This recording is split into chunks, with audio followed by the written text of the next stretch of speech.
পবিত্র মাহে রমজানের শুভেচ্ছা জানিয়ে আজকে আরেকটি নতুন ব্লগে আপনাদেরকে স্বাগতম জানাচ্ছি। আসসালামু আলাইকুম। আমি বাংলাদেশি ব্লগার আকলিমা। আরেকটি নতুন ব্লগ নিয়ে আসলাম। আশা করতেছি আমার অন্যান্য ব্লগের মতো আজকের ব্লগটিও ভালো লাগবে। আজকে সকাল থেকেই ভিডিও শুরু করলাম। সারাটা দিন কি করি না করি টুকটাক একটু আপনাদের সঙ্গে শেয়ার করার চেষ্টা করেছি। তো ঘুম থেকে ওঠার পর এখন হচ্ছে আমি এখানে খেসারির ডাল ভেজাচ্ছি। এই ডালটা আমি ভোর রাতে ভিজাই না, ভোর রাতে ভিজিয়ে রাখলে দেখা যায় দুপুর পর্যন্ত ডালটা ভিজতে ভিজতে কেমন যেন একটা গন্ধ হয়ে যায়। তাই আমি ঘুম থেকে ওঠার পর এটা ভিজিয়ে রাখি। জাস্ট ঘন্টা 1-1.5-এর মধ্যে এটা ভিজে যায়, অনেক সময় লাগে না এই ডাল ভিজতে। ডাল ভেজিয়ে অন্যান্য কাজ করতে করতে ডালটা মানে সফট হয়ে যায়। তারপর হচ্ছে এটাকে বেটে নেওয়ার পালা। আপনারা চাইলে এটা মিক্সিতেও বেটে নিতে পারেন বা যদি শিলপাটায় বাটতে চান সেটাও বাটতে পারেন। তো ডাল ভিজিয়ে রেখে আমি দেখলাম যে রাতে খাওয়ার পর একটু তরকারি বেঁচেছিল, তো এটা আর ফ্রিজে রাখলাম না, গরম করে ফেলি। কারণ ফ্রিজে রেখে দিলে হচ্ছে ওই যে অনেকক্ষণ যেহেতু বাহিরে ছিল তো পচে টচে আবার নষ্ট হয়ে যেতে পারে ফ্রিজে রাখার পরেও। তাই গরম করে নিলাম, দুধ ছিল, দুধটা গরম করে রেখেছি। আর এই তো ওই কাজগুলো সেরে আস্তে আস্তে এদিকে ডালটা আমার দেখেন সুন্দর মতো ভিজে গেছে। এবার হচ্ছে আমি ডালটাকে মিক্সিতেই পেস্ট করে নিব। হাতে মানে শিলপাটায় বেটে নিলে বেশি ভালো হয়, কারণ ওই মিক্সিতে বাটতে গেলে ডাল বেশি বাটা হয়ে যায়। কিন্তু একটা টিপস আছে, সেটা হচ্ছে আপনি যখন মিক্সিতে বাটবেন তখন এক নাগাড়ে মিক্সি চালিয়ে রাখবেন না। মিক্সিটাকে হচ্ছে মানে ব্লেন্ডারে জারটাকে কিছুক্ষণ হচ্ছে মানে 2-4 সেকেন্ডের জন্য চালাবেন, আবার অফ করবেন। মানে এভাবে করে হচ্ছে আধ ভাঙা করে নিলে ডালটা মানে পেঁয়াজুর ডালটা সুন্দর হয় আর পেঁয়াজু খেতে মচমচে হয়। আর একদম ফাইন পেস্ট হয়ে গেলে ওই পেঁয়াজুগুলো খেতে ভালো লাগে না। তো ডাল বেটে রেখে এবার এসেছে হলো শরবত বানাতে, বেলের শরবত। ইফতারের সময় টক দই শরবত, বেলের শরবত, ভুসি তোকমায়ের শরবত, এই শরবতগুলো হচ্ছে আপনার পেটটাকে ঠান্ডা রাখে।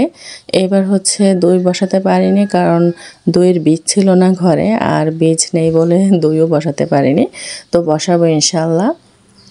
আজকে হচ্ছে ট্যাঙের শরবত আর বেলের শরবত, 2 ধরনের শরবত করা হবে। তারপরেও থেকে যায়, আসলে আমাদের ঘরে ওই রকম খাওয়ার মতো লোক নেই যে খুব পেটুক স্বভাবের বা ওরকম। আর ইফতারে ওরকম খাওয়াও যায় না পেট ভরে, কারণ ইফতারে শরবত আর পানিটা খাওয়ার পরে আলহামদুলিল্লাহ পেটটা ভরে যায়। সবই আল্লাহর ইচ্ছা। না হলে আমরা যে পরিমাণে মানে সারাদিন উপোস থাকি মনে হয় যেন কত খাওয়া যাবে, কিন্তু দেখেন ইফতারের সময় কিন্তু আপনি অল্প খেলেই আপনার পেটটা ভরে যাবে, আর বেশি খাওয়া যায় না। এখানে ইফতারিতে যা যা হবে সব রেডি করে নেওয়া হয়েছে। আর এদিকে আমি বেলটাকে ভালো করে চটকে দেন হচ্ছে ছাঁকনিতে রেখে ছেঁকে তারপরে নিয়ে এসেছি। আনার পর একটুখানি লবণ আর হচ্ছে পাউডার দুধ দিয়ে দিলাম। চাইলে লিকুইড দুধও দিতে পারেন, এখানে পাউডার দুধ দিতে পারেন, যেটা আপনার ইচ্ছা। আর এখন হচ্ছে আমি পানি মেশাবো না, এখন এভাবেই রেখে দিব। যখন হচ্ছে আমরা ইফতার করব তখন হচ্ছে এটার সঙ্গে যদি প্রয়োজন হয় তাহলে ঠান্ডা পানি মিশিয়ে নিব।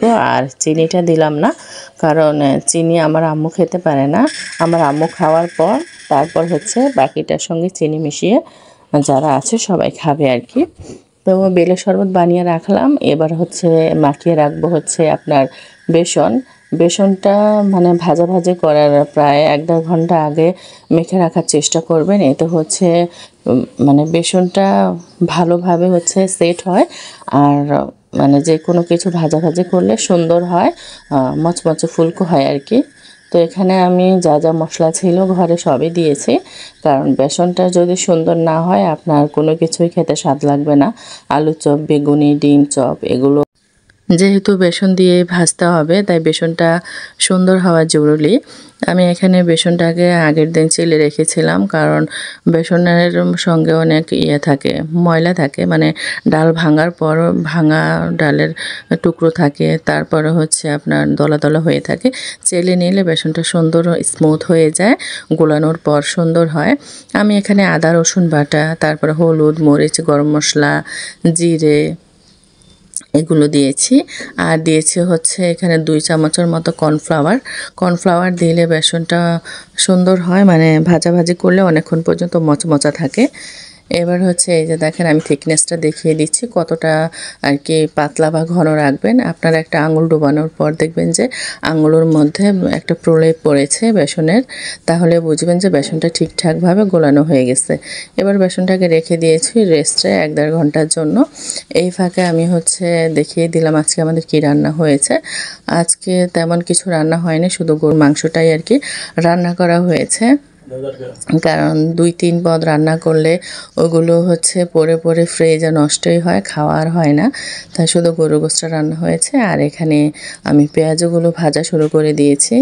পেঁয়াজু ভাজা দিয়ে কিন্তু পান্তা ভাত খেতে খুবই মজা লাগে, কিন্তু ইফতার খাওয়ার পর হচ্ছে আর পেটে জায়গা থাকে না, পান্তা ভাত আর কোথায় রাখবেন।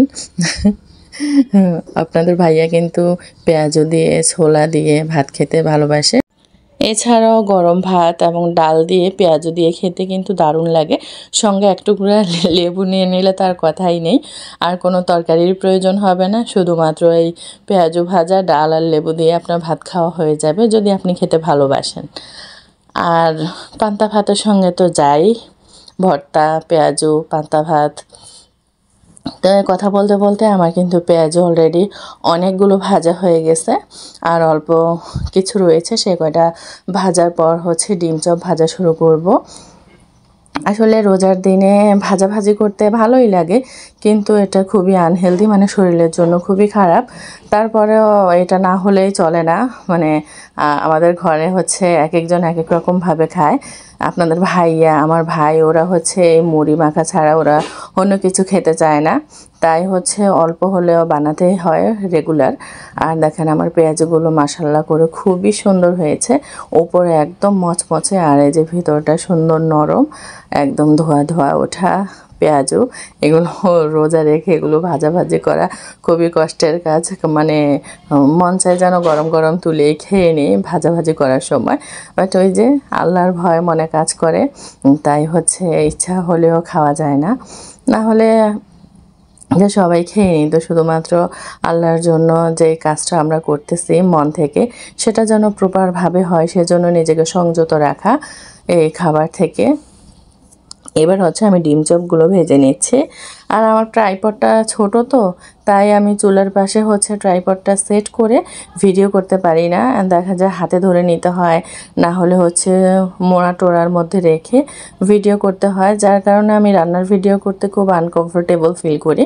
তারপরও চেষ্টা করি একটু একটু করার জন্য, মানে যতটুকু পসিবল হয়। আমার ট্রাইপডটা হচ্ছে ছোট হাতের শুধুমাত্র, আর বড় ট্রাইপডটা ছিল ওটা ভেঙে গেছে। বড়টা আনলে আবার আরেক মুসিবত, আমাদের সরকারি গ্যাসের লাইনে গ্যাস থাকে না, এলপি গ্যাসে রান্না করতে হয়, যার ফলে হচ্ছে আমার বারান্দাতে এলপি গ্যাসটাকে রাখতে হয়েছে। কারণ কিচেন খুবই ছোট, কিচেনে 2 রকমভাবে চুলা বসিয়ে রান্না করার কোনো অপশন নেই, তাই আমাদের এলপি গ্যাসটা বারান্দায় রেখেছি। আর বারান্দার এক সাইডটাই হচ্ছে চুলা, ওই পাশে হচ্ছে বড় ট্রাইপড সেট করে রান্না বান্না করা মানে হয় না, সুন্দর করে ভিডিও করা যায় না, যার কারণে আর কি রান্নার ভিডিও আমি খুব কমই করি, শেয়ার করি আপনাদের সঙ্গে।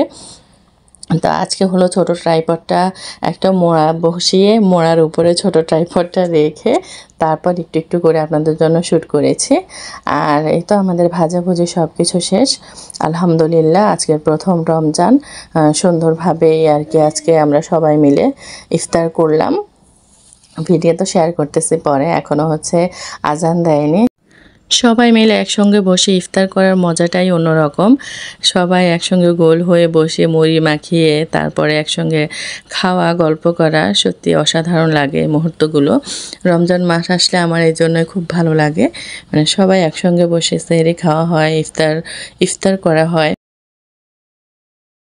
আর যারা দূরে রয়েছে তাদের কথা আর কি বলবো, বিশেষ করে যারা প্রবাসে রয়েছে, আত্মীয় স্বজন সবার কাছ থেকে দূরে আলাদা, তাদের জন্য মন থেকে অনেক অনেক দোয়া এবং ভালোবাসা। সবাই যেন ভালো থাকে, সুস্থ থাকে, আল্লাহর কাছে এটাই দোয়া করি। আর ইফতারের অল্প স্বল্প করে আয়োজন করতে করতে দেখা যায় অনেক কিছু হয়ে যায়। এখানে আমাদের 2 রকমের ফল কাটা হয়েছে, খেজুর, তারপরে হচ্ছে আপনার ভাজাভুজি সব মিলিয়ে অনেক কিছু হয়ে গেছে, যার ফলে হচ্ছে আমাদের অনেক খাবার বেঁচে গেছে। বেলের শরবতটা যখন বানিয়েছিলাম তখন কিন্তু আমি পানি বা চিনি কিছু ইউজ করিনি। তো এখন দেখলাম যে শরবতটা একটু ঘন লাগতেছে, তাই একটু ঠান্ডা পানি মিশিয়ে নিলাম। আসলে এটা হচ্ছে আপনার নিজের উপরে, আপনি ঘন খেতে চান নাকি পাতলা খেতে চান, যেমন খেতে ভালো লাগে সেরকমভাবেই বানিয়ে নেবেন। খাবারের জিনিস হচ্ছে যার যার পছন্দ অনুযায়ী যে যেমন খেতে ভালোবাসে সে তেমনই রান্না করে। আর ওইদিকে হচ্ছে ট্যাঙের শরবত বানানো হয়েছে। তো আমি এখানে আম্মুকে আগে দিয়ে দিব, কারণ আমার সুগারের সমস্যা রয়েছে, তাই চিনি ছাড়া আগে আম্মুকে দিয়ে দিব, তারপর হচ্ছে চিনি মিশিয়ে বাকি সবাই মিলে খাওয়া হবে। আর অলরেডি আজান হয়ে গেছে, আমাদের প্রথম রমজানের প্রথম ইফতার আলহামদুলিল্লাহ কমপ্লিট হয়ে গেছে সুন্দরভাবে। আলহামদুলিল্লাহ, আল্লাহর কাছে শুকরিয়া। কে কীভাবে প্রথম রমজানটাকে কাটিয়েছেন কমেন্ট করে কিন্তু জানাবেন। আর এই দেখেন আমার বাবার দুষ্টু মিষ্টি কথা, দুষ্টুমি এসব তো লেগেই আছে। আর এই পাশে হচ্ছে খাওয়া দাওয়া চলতেছে। এভাবে মুড়ি মাখা দেখা যায় বছরে অনেকবারই খাওয়া হয়, কিন্তু এই রমজান মাসে মুড়ি মাখাটা অন্য রকমের স্বাদ হয়। মানে এটার মধ্যে মনে হয় আল্লাহর রহমত থাকে, যার কারণে এতটা মজা হয় এবং এত বরকত হয়। দেখবেন অল্প করে মুড়ি মাখালে সবাই খাওয়ার পর থেকেই যায়, মানে সব কিছুতেই বরকত, আল্লাহর রহমত একটু বেশি পরিমাণেই থাকে। আলহামদুলিল্লাহ, আমাদের প্রথম রোজা তো সুন্দরভাবে কাটলো। তো আজকের মতো আমি এখানেই বিদায় নেব। সবাই ভালো থাকবেন, সুস্থ থাকবেন, নিজেদের খেয়াল রাখবেন, সেফ থাকবেন, ভালো থাকবেন। আল্লাহ হাফেজ।